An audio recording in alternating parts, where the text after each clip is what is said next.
କାନ୍ଦୁଛି ଆଜି ପରିବାର, କାନ୍ଥରେ ମୁଣ୍ଡ ପିଟି ଦଉଛି ସ୍ତ୍ରୀ। ନିଜ ଜନ୍ମ କଲା ଝିଅ ପାଇଁ ଘଟି ଯାଇଛି ଅବିଶ୍ୱସନୀୟ ଅଘଟଣ। ଏମିତି ଘଟିଯିବ ବୋଲି କେହି କେବେ ସ୍ୱପ୍ନରେ ସୁଦ୍ଧା ଭାବିନଥିଲେ।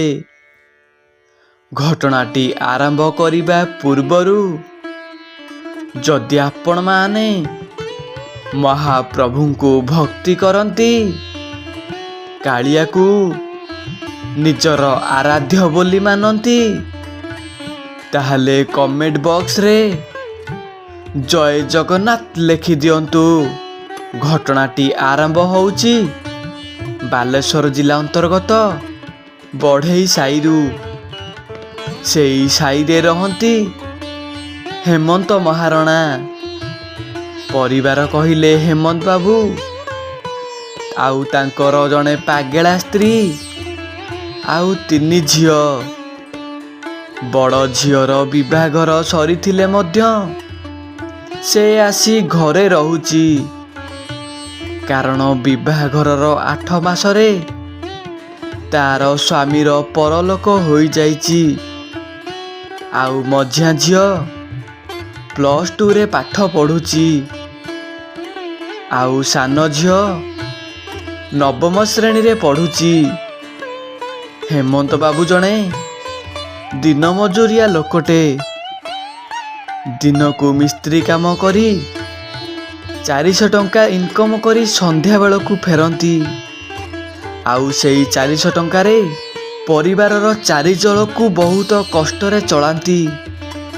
ଆଉ ସେଇ ନିରୀହ ଲୋକ ସହିତ ଏତେ ବଡ଼ ଗୋଟେ ଅଘଟଣ ଘଟିଯିବ ବୋଲି କେହି କେବେ ସ୍ୱପ୍ନରେ ସୁଦ୍ଧା ଭାବିନଥିଲେ, ଯାହାକି ତାଙ୍କ ନିଜ ଜନ୍ମ କଲା ଝିଅ ପାଇଁ ଏତେ ବଡ଼ ଗୋଟେ ଅଘଟଣଟିଏ ଘଟିଯିବ। ହେମନ୍ତ ବାବୁଙ୍କ ମଝିଆ ଝିଅ 10ମ ପାସ୍ କରି ନୂଆ କଲେଜ ଯାଉଛି। ଆଉ ସାଙ୍ଗସାଥି ମାନଙ୍କ ସହ ପଡ଼ିକି ସେ ତାଙ୍କ କଲେଜର ଗୋଟେ ପୁଅକୁ ଭଲ ପାଉଥାଏ। ଆଉ 2 ଜଣ ମିଶିକି ସବୁଆଡ଼େ ପ୍ରାୟ ବୁଲାବୁଲି କରନ୍ତି। ଆଉ ଏଇ କଥା ଧୀରେ ଧୀରେ ଗାଁର ସବୁଆଡ଼େ ହାଲ୍ଲା ହେଇଗଲା। ଏମିତିରେ ଗାଁର ସାଇ ପଡ଼ିଶା ହେମନ୍ତ ବାବୁଙ୍କର ବିରୋଧୀ। ହେମନ୍ତ ବାବୁଙ୍କର ଉନ୍ନତି ସେମାନେ କେବେ ସହି ପାରନ୍ତିନି। ସାଇ ପଡ଼ିଶା ଲୋକେ ହେମନ୍ତ ବାବୁଙ୍କୁ ମଝିଆ ଝିଅ କଥାକୁ ନେଇ ଟାହି ଟାପରା କରି ବହୁତ କଥା କହନ୍ତି। ହେମନ୍ତ ବାବୁ ହେଉଛନ୍ତି ଜଣେ ସ୍ୱାଭିମାନୀ ଲୋକ।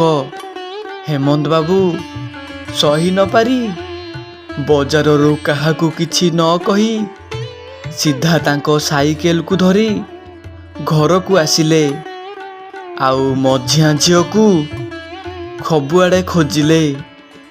ଆଉ ମଝିଆ ଝିଅ ସେତେବେଳକୁ କଲେଜରୁ ଆସିନଥିଲା। ହେମନ୍ତ ବାବୁ ଜୋରରେ ରାଗି ଯାଇ ଚିତ୍କାର କରି କହିଲେ, କ'ଣ ହେଲା? ସନ୍ଧ୍ୟା ଆସିକି 6ଟା ହେଲାଣି, ସେ ମାଙ୍କିଡ଼ି ଟୋକି ଏପର୍ଯ୍ୟନ୍ତ ଘରକୁ ଆସିନି। ସେ ଆଜି ଘରକୁ ଆସୁ, ଆଜି ତାର ଦିନକୁ ମୋର ଦିନେ। ତା 15 ମିନିଟ୍ ଭିତରେ ମଝିଆ ଝିଅ ଘରକୁ ପହଞ୍ଚିଲା। ହେମନ୍ତ ବାବୁ ତା କାନକୁ ଧରି ତାକୁ ସବୁ କଥା ପଚାରିଲେ। ଝିଅ ବାପାଙ୍କ ଡରରେ ବାପାଙ୍କୁ କିଛି କହୁନଥାଏ। ବାପା ସେ ପୁଅ କଥା ପଚାରିଲେ। ମଝିଆ ଝିଅ ଡରରେ ମନା କରିଦେଲା ସିଏ ପୁଅକୁ ଜାଣିନି ବୋଲି। ତାପରେ ହେମନ୍ତ ବାବୁ କହିଲେ, ଠିକ୍ ଅଛି, ତୋ ବଡ଼ ଭଉଣୀର ତ ବାହାଘର ହେଇଯାଇଛି, ତୋର ଆଉ ପାଠଶାଠ ପଢ଼ିବା ଦରକାର ନାହିଁ। ମୁଁ ତୋ ପାଇଁ ଗୋଟେ ପ୍ରସ୍ତାବଟେ ଦେଖିଛି। ଏଇ 1 ମାସ ଭିତରେ ତୋର ବାହାଘର ହବ। ବାପାଙ୍କ ମୁହଁରୁ ଏକଥା ଶୁଣି ଝିଅ ବାପାଙ୍କୁ ସବୁ ସତ କଥା କହିଦେଲା। କହିଲା, ବାପା ମୁଁ ଆମ କଲେଜର ଗୋଟେ ପୁଅକୁ ଭଲ ପାଉଛି, ଆଉ ଆମେ 2 ଜଣ ମନ୍ଦିରରେ ବାହା ହେଇଯାଇଛୁ। ଝିଅ ମୁହଁରୁ ଏମିତି କଥା ଶୁଣି ହେମନ୍ତ ବାବୁଙ୍କ ପାଦ ତଳୁ ମାଟି ଖସି ପଡ଼ିଲା। ଆଉ ସେ ଜୋରେ ରାଗିଗଲେ। ଆଉ ରାଗି ଯାଇ କହିଲେ, ତୁ ଆମ ମାନ ଇଜ୍ଜତ ସବୁ ମାଟିରେ ମିଶେଇ ଦେଲୁ। ଏତେ ଜୋରେ ରାଗି ଯାଇଥିଲେ ଯେ ଝିଅକୁ ଜୋରେ ଗୋଟେ ଚଟକଣା ମାରିଦେଲେ। ଆଉ କହିଲେ, ମୁଁ ତୋର ଯୋଉଠି ବାହାଘର ଠିକ୍ କରିଛି, ଏଇ ମାସରେ ତୋର ସେଇଠି ବାହାଘର ହବ। ଝିଅ ସେଇଠି ବାପାଙ୍କ ମୁହଁରେ ଜବାବ ଦେଇ କହିଲା, ନା, ତମେ ମୋର ବାହାଘର ଆଉ କୋଉଠି କରିପାରିବନି। ମୁଁ ଆମ କଲେଜର ସାଇକୁ ଭଲ ପାଉଛି, ଆଉ ଆମେ 2 ଜଣ ମନ୍ଦିରରେ ବାହା ହେଇଯାଇଛୁ। ତମେ ଯଦି ମୋ ବାହାଘର ଆଉ କୋଉଠି କଲ, ତାହେଲେ ମୁଁ ସାଇ ସହିତ ଲୁଚିକି ପଳେଇବି। ଝିଅ ମୁହଁରୁ ଏମିତି କଥା ଶୁଣି ବାପାଙ୍କ ମୁଣ୍ଡ କିଛି କାମ କଲାନି। ଆଉ ସେ ମନେ ମନେ ଭାବିଲେ, ସତରେ ଯଦି ଝିଅ କାହା ସହିତ ପଳାଏ, ତାହେଲେ ସାଇ ପଡ଼ିଶାରେ ସେ ଆଉ ମୁଣ୍ଡ ଟେକି ବାଟ ଚାଲିପାରିବେନି। ଏମିତି ମନେ ମନେ ବହୁତ କଥା ଭାବି ଗୁହାଳୁ ଗୋଟେ ଗାଈ ପଘାଟିଏ ନେଇ ଦୌଡ଼ି ଚାଲିଗଲେ ରୁମ୍ ଭିତରକୁ। ଆଉ ଭିତର ପଟୁ କବାଟ କିଳି ଦେଇ ଫ୍ୟାନରେ ରସି ପକେଇଦେଲେ। ଏପଟେ 3 ଝିଅ ଆଉ ମା ଜୋରେ କାନ୍ଦ ବୋବାଳି ପକେଇ ସାଇ ପଡ଼ିଶାଙ୍କୁ ଡାକି ଆଣିଲେ। ଆଉ ମଝିଆ ଝିଅ ବାପା ବାପା କହି ବହୁତ କାନ୍ଦୁଥାଏ। ଆଉ ମହାପ୍ରଭୁଙ୍କ ଦୟାରୁ ସାଇ ପଡ଼ିଶା ଲୋକ ମିଶି କବାଟକୁ ଭାଙ୍ଗି ଦେଲେ। ଆଉ ହେମନ୍ତ ବାବୁଙ୍କୁ ଉଦ୍ଧାର କଲେ।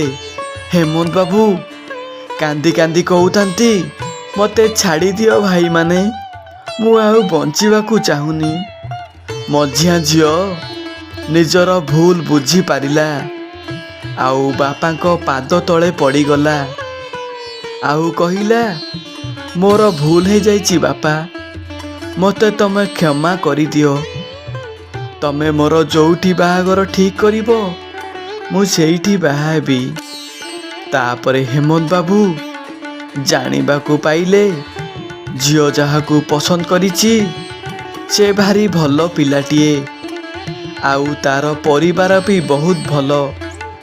ତାପରେ ହେମନ୍ତ ବାବୁ ସେଇ ପୁଅ ସହିତ ମଝିଆ ଝିଅର ବିଭାଘର କଲେ।